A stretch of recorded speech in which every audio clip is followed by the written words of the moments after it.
Nuk du të me liu kur një besimtar, as një besimtare, kur nuk du të me liu që duke pas udhëzimin e Allahut, duke pas Kur'anin në dorë, duke pas mundësin me kuptu fjallë Allahut, fjallë e pejgamberit son, domthon kjo begati me uzbet deri në atë nivel sa që dikush me begati të caktuara materiale me kompleksu. Kjo është gabim, nuk bën.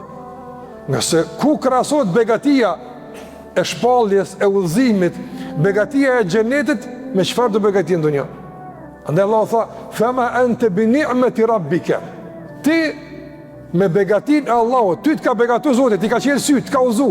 Këta ka met në errësirë. Andaj ata nga errësira të shojnë, ata nga devijimi të akuzojnë, ndërsa ti je në dritë në udhëzim, ata nga poshtë e ti lart.